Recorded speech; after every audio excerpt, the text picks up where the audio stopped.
अस्सलाम वालेकुम नाज़रीन, हमारे ॾिसो पिया प्रोग्राम दी न्यूज़ रिव्यू। मां सनाउल्लाह हाशमाणी अवां जी ख़िदमत में हाज़िर आहियां। नाज़रीन, प्रोग्राम जे पहिरें हिसे में पाण ॻाल्हि ॿोल कंदासीं त वफ़ाक़ी हुकूमत हिकु भेरो ॿीहर हिकु ई महीने जे दौरान ही ॿियो भेरो पेट्रोल महांगो कयो आहे ऐं गॾोगॾु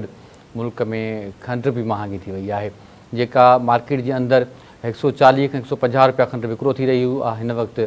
200 रुपया बि विकिरो थी रही आहे। ऐं खंड जे बहिरान जे हवाले सां केतिरा ई ख़दशा बि आहिनि ऐं खंडु वफ़ाक़ी हुकूमत जे तरफ़ां ॿाहिरां घुराइण जे हवाले सां टेंडर जारी थियो, जेको टेंडर वापसि बि वरितो वियो आहे। IMF जेको आहे सो टैक्स छूट ते जेको आहे उहो ख़दशा ज़ाहिर कया, इनकार कयो, जंहिंखां पोइ 3 लख टन खंड जी जेकी दरामद आहे उनजो टेंडर जेको आहे उहो वापसि बि वरितो वियो आहे। ऐं गॾोगॾु पाण इन ते बि ॻाल्हि ॿोल कंदासीं त जेके खंडु ज़ख़ीरो कनि था त उन्हनि जे ख़िलाफ़ु कार्रवायूं छो नथियूं अमल में आंदियूं वञनि ऐं छा वफ़ाक़ी हुकूमत खे वटि खंड जी पैदावार, सप्लाई या जेके इस्तेमालु आहे उनजो को डेटाबेस मौजूदु आहे जीअं उन्हनि खे ख़बर पइजी सघे त केतिरी ज़रूरत आहे कणिक जी, मुल्क में केतिरो इस्तेमालु थिए थी, केतिरी पैदावार आहे असां ते, इन ते बि ॻाल्हि ॿोल कंदासीं। ऐं वफ़ाक़ी हुकूमत माज़ी में जॾहिं अपोज़िशन जे अंदरि हुई ऐं हिन वक़्तु जेके वज़ीर आज़म आहिनि या पंजाब जी वज़ीर आला मरियम नवाज़ साहिबा, नून लीग ख़ुसूसी तौर ते माज़ी जे अंदरि इहो बयानियो अख़्तियार कयो आहे त जेकॾहिं मुल्क में महांगाई थिए, पेट्रोल महांगो थिए, सम्झो त वज़ीर आज़म चोर आहे। पाण ते ॻाल्हि ॿोल कंदासीं। इतलात वारी वफ़ाक़ी वज़ारत जा सिंध बाबति तर्जुमान आहिनि राजा अंसारी साहब, उन्हनि असांखे टेलीफोन लाइन ते जॉइन कयो आहे। राजा साहब अस्सलाम वालेकुम। जी वालेकुम सलाम सर, वॾी महिरबानी, अवां वक़्तु ॾिनो आहे। सर, हीउ हिकु भेरो ॿीहर वफ़ाक़ी हुकूमत पेट्रोल महांगो करे छॾियो आहे, खंड जे हवाले सां बि बहिरान पैदा थियो आहे, उन ते पाण ॻाल्हि ॿोल कंदासीं। पर आलमी मार्केट में क़ीमतूं ॿुधायूं वञनि पियूं त कुझु सस्तियूं थियूं आहिनि, त पोइ पाकिस्तान में भला पेट्रोल महांगो छो? इन जा ॿ सबब आहिनि। हिकु त असां पेट्रोल इंपोर्ट कयूं था डॉलर रेट ते ऐं डॉलर रेट फ्लक्चुएट करे थो, जंहिंजो सभ खां वॾो जेका आहे अंसर उहो इहो आहे त स्टेट बैंक तव्हांखे जेको डॉलर प्रोवाइड करे थी उहो कहिड़े रेट ते करे थी, त जेका उनमें फ्लक्चुएशन आहे उहा पर लीटर 1 या 2 रुपया उहो डिफरेंशिएट थिए थी। इन खां अलावा आलमी मंडी जे हवाले सां बि काफ़ी सारी शयूं आहिनि, पर मां सम्झां थो त हुकूमत जो पेट्रोल महांगो करणु उन वक़्तु हुकूमत खे वरी माण्हू या उनखे मथां इल्ज़ाम ॾेई सघे थो जेसि ताईं जेके टैक्सिस आहिनि उनजे मथां उन में वाध कई वञे। मुंहिंजे ख़्याल में हिन वक़्तु ताईं जेके 2 दफ़ा पेट्रोल जी क़ीमतुनि में हिन महीने में पहिरीं तारीख़ ऐं 15 तारीख़ ते पेट्रोल जी क़ीमतुनि में वाध थी आहे, उन में जेके हुकूमती टैक्सिस आहिनि उन में कंहिं बि क़िस्म जी वाध न थी आहे, बल्कि बशर्त के IMF जी शर्त हुई त क्लाइमेट लेवी में तव्हां 2.5 रुपीज़ जो पर लीटर इज़ाफ़ो कयो, पर उहो बि वज़ीर आज़म साहब न कयो, त छो जो हुनजो डायरेक्टली जेको वज़न आहे उहो पाकिस्तान जे अवाम ते पवंदो। हीअ जेका क़ीमतूं वधायूं वयूं आहिनि इहे सिर्फ़ु ऐं सिर्फ़ु उन मुआदे जे नतीजे में आहिनि जेको IMF सां आहे त बाबा तव्हां पंहिंजे पेट्रोल जी क़ीमतुनि खे एतिरे हद ताईं फ्लक्चुएट कंदा रहंदव त जीअं तव्हांजो जेको फाइनेंशियल जेका हुननि जी जेका पॉलिसी आहे या जेका हुनजो प्रोग्राम आहे उन जूं जेके टर्म्स एंड कंडीशन आहिनि उहे मुतासिर न थियनि। त हीअ बुनियादी तौर ते अञा ताईं असांजी विच में उहे ई जेके बारूदी सुरंगनि जो जेको ज़िक्र करे विया हुया PTI जा दोस्त, अञा ताईं उहे बारूदी सुरंगियूं पाकिस्तान जे अवाम जे पेरनि में विछायल आहिनि। ॿिए तरफ़ हिननि खे शर्म बि नथो अचे त जेके मुआदा ई करे आया जंहिंजे नतीजे में मुल्क में महांगाई वधंदी थी वञे ऐं उनजे बावजूद बि उहे साॻा ई माण्हू वरी ॿिए तरफ़ मुल्क खे डिस्टेबलाइज़ करण जे लाइ हिकु दफ़ो ॿीहर इंतिशार जी पॉलिसी ते गामज़न आहिनि ऐं पाकिस्तान में तहरीक हलाइण जे हवाले सां उन्हनि जेको आहे ऐलान करे छॾियो आहे 5 अगस्त जो। त मां सम्झां थो त इहा तमामु ग़लति ॻाल्हि आहे। इन शयुनि खे टेक्निकल शयूं आहिनि, हिनखे सम्झण जी ज़रूरत आहे, पर पाकिस्तान जी जेका वफ़ाक़ी हुकूमत आहे उनजो फ़ैसिलो कयो आहे त असां इंतिहाई तमामु जल्द ऐं इंतिहाई महारत सां कमु कंदे IMF जे प्रोग्राम खां ॿाहिरि निकिरी ईंदासीं इन साल जे एंड में या मथे साल जी शुरूआति में, ऐं पाकिस्तान जी मईशत खे असां कर्ज़नि खां बिल्कुलु पाक करण जी तरफ़ वञी रहिया आहियूं ऐं इंशाल्लाह जल्दी कामयाबी थी वेंदासीं। तव्हांखे यादि हूंदो मियां मोहम्मद नवाज़ शरीफ़ जेका 2016 ऐं 17 वारी हुकूमत हुई उन में असां IMF खे गुड बाय करे चुका हुआसीं ऐं गुड बाय करण खां पोइ जॾहिं मईशत तरक़ी कई, मुल्क में CPEC हुयो, मुल्क तमामु घणी तरक़ी सां अॻिते वञे पियो, GDP असांजी तमामु ज़बरदस्त हुई, इंटरनेशनल जेके जरीदा हुया पूरी दुनिया जा उहे पाकिस्तान जी मुआशी तरक़ी जी तारीफ़ पिया कनि त हिकिड़ो एडवेंचर कयो वियो पाकिस्तान सां। हिकिड़ी वधंदड़ मईशत वारे पाकिस्तान खे हुनजे वज़ीर आज़म जे पुट खां पघार न वठण जे इल्ज़ाम में तव्हां हुनखे घर मोकिले छॾियो ऐं उन ॾींहं खां पोइ तव्हां ॾिसो था त जेके बि इंडिकेटर मईशत जा मथे वञनि पिया उहे उन खां पोइ हेठि अचणु शुरू थी विया। त जॾहिं तव्हां हिकिड़े स्टेबल मुल्क खे डिस्टेबल कंदा आहियो त पोइ हुनजा नतीजा इहे ई थींदा आहिनि। इन ई करे चवंदा आहिनि त मुल्क में जेका पॉलिसीज़ आहिनि उहे तसलसुल लाज़मी आहे। अच्छा अंसारी साहब, हिते अव्हां खां ॼाणणु चाहींदुमि त जेके आम आवाम आहे उहो इहो ॼाणणु चाहे थो त जॾहिं पेट्रोल महांगो थींदो आहे त उहो 6 रुपया 7 रुपया 10 रुपया 8 रुपया थींदो आहे, सस्तो थींदो आहे त 1 रुपयो 2 रुपया थींदो आहे ऐं पोइ वरी मुबारकबाद बि ॾिनी वेंदी आहे त असां आवाम खे रिलीफ ॾिनो आहे। हिकिड़ो इहो नैरेटिव आहे ऐं गॾोगॾु वरी जॾहिं इहा ई हुकूमत हिन वक़्तु जॾहिं नून लीग जी हुकूमत मर्कज़ में आहे, जॾहिं इहा अपोज़िशन में हुई त तॾहिं चवंदी हुई, इहो नैरेटिव हूंदो हो त जेकॾहिं महांगाई थिए थी त वज़ीर आज़म चोर आहे। हाणे जेको इशारा बि जेकॾहिं वज़ीर आज़म बार बार चवंदो रहियो आहे त असां वटि ॾाढा पॉज़िटिव मईशत जे हवाले सां इशारा आहिनि ऐं असां मईशत ट्रैक ते अची वई आहे। जेकॾहिं मईशत बि ट्रैक ते अची वई आहे ऐं सभु शयूं मुआशी हवाले सां असां मज़बूत बि थी चुका आहियूं, इस्तेहकाम बि अचे पियो, त आम माण्हू खे रिलीफ छो न पियो मिले? आम माण्हू त अॼु बि दाऊं पियो करे। अच्छा, हाणे अचूं था त पहिरीं ॻाल्हि त हिन स्टेटमेंट ते जेको असांजे वज़ीरनि जा हिन वक़्तु मौजूदा वज़ीर हुन वक़्तु जा MNAs उन्हनि जी तस्वीरूं सोशल मीडिया ते गर्दिश कनि थियूं जंहिंजे बैनर्स ते इहो लिखियलु हुयो त पेट्रोल महंगा हो तो वज़ीर आज़म चोर होता है। हाणे इहा असां बेसिकली उन वक़्तु PTI जे दौर में PTI जे चयल लफ़्ज़नि खे लिखी करे उन्हनि जे साम्हूं रखियो होसीं जॾहिं PTI जो वज़ीर आज़म टेलीविज़न ते वेही करे माण्हुनि खे चवे पियो त तयार हो जाओ, पेट्रोल अभी 380 390 400 रुपए लीटर हो जाएगा। ऐं उन्हनि जा जेके चाहींदड़ ट्रोलर्स आहिनि पूरी दुनिया में लखनि जी तादाद में सोशल मीडिया ते पोस्ट हणनि पिया त पेट्रोल 1000 रुपए लीटर थी वञे त बि असां वठंदासीं, छो जो वज़ीर आज़म त हैंडसम आहे न। इहे शयूं असांखे विसरी वियूं आहिनि। असां बुनियादी तौर ते उन्हनि खे इहा शइ ॿुधाइण जी कोशिशि कयूं पिया उन वक़्तु बि त बाबा पेट्रोल महांगो थिए त वज़ीर आज़म चोर न हूंदो आहे, पर छो जो तव्हां चयो हुयो, इहो तव्हांजो बयानियो हुयो असांजे वक़्त में जॾहिं पेट्रोल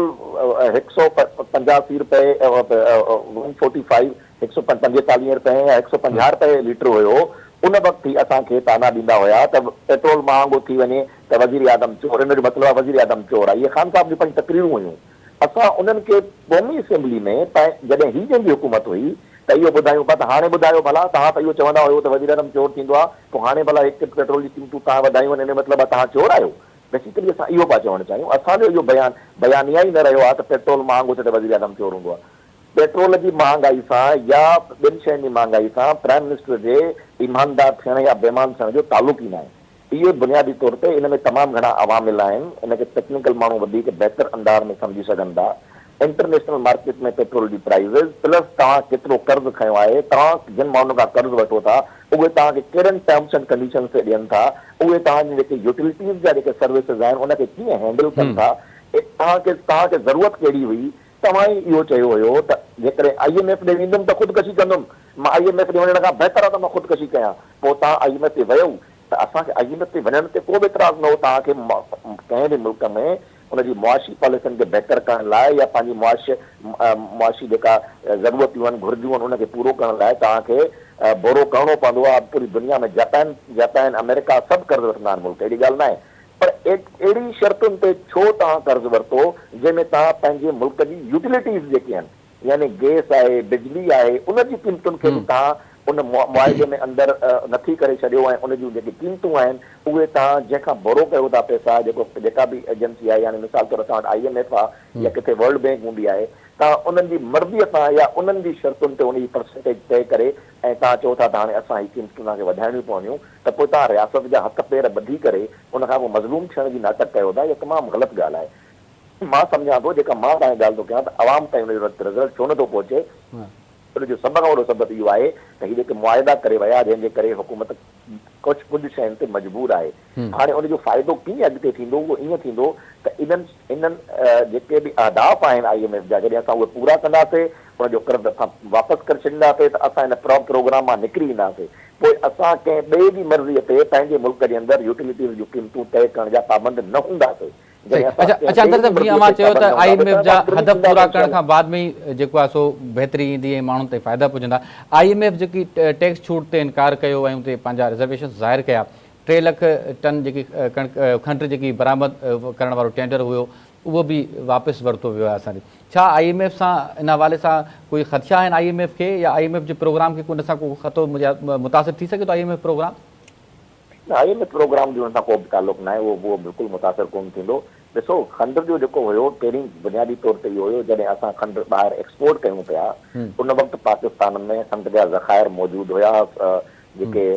मिल्स आहिनि उन में वाफ़िर मिक़दार में खंड पई हुई ऐं उन जे करे असां इहो सोचियोसीं त हीअ जेका हिनखे ॿाहिरि मोकिलिजे जंहिंसां गॾु न सिर्फ़ु डॉलर में पैसा कमाए सघजनि, पाकिस्तान जी मईशत खे हथी ॾिनी वञे, त उहो मुकमल तौर ते अच्छा ॿी ॻाल्हि इहा हुई त तव्हां वटि तव्हांखे ख़बर आहे त जेके आबादगार आहिनि, जेके नंढा ज़मीनदार बि आहिनि, वॾा ज़मीनदार बि आहिनि, जेको कमंद जो फसल जेको आहे उन ते तव्हांखे ख़बर आहे त स्टील जेके शुगर मिल्स आहिनि उहे ज़मीनदारनि जे पैसा उन जा रोके छॾींदा आहिनि। हाणे उन में सॼो मामिलो जेको आहे उहो हिन वक़्तु जज़्बात खां वधीक मां सम्झंदो टेक्निकल मामिलो आहे, जंहिंमें जॾहिं मुल्क में वाफ़िर मिक़दार में खंड मौजूदु हुई उन वक़्तु असां उहा खंड उतां एक्सपोर्ट कईसीं ऐं जॾहिं अच्छा वरी जंहिंमहिल एक्सपोर्ट कयूं पिया त कंहिं बि क़िस्म जी सब्सिडी उन ते न ॾिनी वई हुई त जीअं मुल्क जे अवाम ते कंहिं बि क़िस्म जो को बि जेको आहे उहो असरु न पवे। हाणे बि जेको उन जा रेट्स आहिनि उनखे मुस्तहकम करण जे लाइ त जीअं आबादगारनि खे बि नुक़सानु न थिए, मिल मालिकनि खे बि नुक़सानु न थिए ऐं पाकिस्तान जी मईशत खे बि नुक़सानु न थिए, लाज़मी ॻाल्हि आहे उन तव्हांखे पॉलिसी जोड़नी पवंदी आहे। त इन खां अॻु में जो खंड जूं क़ीमतूं तव्हांजे कंट्रोल खां ॿाहिरि निकिरी वञनि, ज़रूरत हुई त हिन पॉलिसी खे एडॉप्ट कजे ऐं इहो जेको टेंडर आहे हिनखे रोके करे हिनखे खंड वारी पॉलिसी खे रीविज़िट कजे। त मां सम्झां थो हुकूमत बरवक़्तु फ़ैसिलो कयो आहे ऐं मुनासिबु फ़ैसिलो आहे, इन जा जेके असर आहिनि इनशाला तव्हांखे अॻिते नज़र ईंदा। सही। अच्छा अंसर साहब, जीअं अव्हां चओ पिया त जॾहिं खंड ॿाहिरि मोकिलण जी इजाज़त ॾिनी वई या ॿाहिरि मोकिली वई तॾहिं वाफ़िर मिक़दार में मौजूदु हुई, हाणे वरी ॿाहिरां खंड घुराई पई वञे, जॾहिं असां खंड मोकिलियूं था त उन जूं क़ीमतूं घटि आहिनि, जॾहिं वठूं था उन जूं क़ीमतूं वधीक आहिनि। ऐं गॾोगॾु इहो बि असांखे ॿुधाइजो त छा हुकूमत वटि को सप्लाई या इस्तेमाल जे हवाले सां या दरामद करण जे हवाले सां या पैदावार जे हवाले सां को डेटाबेस मौजूदु आहे असां वटि त केतिरी पैदावार थिए थी या केतिरो इस्तेमालु थिए थो, इन हवाले सां को मैकेनिज़म आहे, को डेटाबेस हुकूमत मौजूदु आहे? पूरियूं वज़ारतूं मौजूदु आहिनि, मैकेनिज़म बिल्कुलु मौजूदु आहे ऐं उन में जेके बि आहिनि शुगर मिल्स उहे पंहिंजो डेटा शेयर कंदा आहिनि। पोइ इहा मिसकैल्कुलेशन छो पैदा थिए थी, पोइ ॿाहिरां छो थी घुराइण जी ज़रूरत पवे, उन पोइ मिसकैल्कुलेशन छो थी थिए? मिसकैल्कुलेशन इन करे थी हुई बेसिकली जेका उमेद इन ॻाल्हि जी हुई त जेका पैदावार पंहिंजो कमंद जी हुई, उमेद हुई त उहा पैदावार जेका अहदाफ़ हुया उन खां घटि पैदावार थी। माण्हुनि एतिरी तादाद में कमंद जूं फसलूं, पाकिस्तान तव्हांखे ख़बर आहे क्लाइमेट चेंजिस जे करे जेको फसल हुयो या जेतिरो फसल अचिणो हुयो ओतिरो फसल न आयो, जंहिंजे करे जेका प्रोडक्शन हुई कमंद जी उन में कमी जे करे ई सॼो मामिलो पैदा थियो। हाणे उनखे पूरो करण जे लाइ जब तक सॼी दुनिया में ईअं थींदो आहे त जॾहिं तव्हां वटि कंहिं शइ जी कमी थी वेंदी आहे उनखे पूरो करण लाइ तव्हां इम्पोर्ट कंदा आहियो, पर उन इम्पोर्ट ते जॾहिं हिकु तव्हां सब्सिडी ॾियो था या कंहिं क़िस्म जी का बि तव्हां आवाम जे मथां या वधीक टैक्सिस हणो था त पोइ उन ते तव्हां हुकूमत खे इल्ज़ाम ॾेई सघो था, पर हिन मामले में इन क़िस्म जी का बि शइ न आहे। हीउ सॼो सभु कुझु सिर्फ़ु ऐं सिर्फ़ु खंड जी क़ीमतुनि खे मुस्तहकम रखण जे लाइ ऐं उनखे कंहिं जॻह ते रोकण जे लाइ कयो वियो आहे। जेकॾहिं इनखे बर वक़्तु फ़ैसिलो न कयो वञे हा त पोइ खंड जूं क़ीमतूं हुकूमत जे हथनि खां ॿाहिरि निकिरी वञनि हा ऐं तव्हां ॾिसो आहे त ब्लैक मार्केट में खंड अलाए किथे पई पहुचे हा ऐं ज़ख़ीरा अंदोज़नि मां फ़ाइदो वठनि हा। सही। जीअं अव्हां ज़ख़ीरा अंदोज़नि जी ॻाल्हि कई, ब्लैक मार्केट जी अंसारी साहिबु अव्हां ॻाल्हि कयो पिया, त असां ॾिठो आहे त जॾहिं कणिक या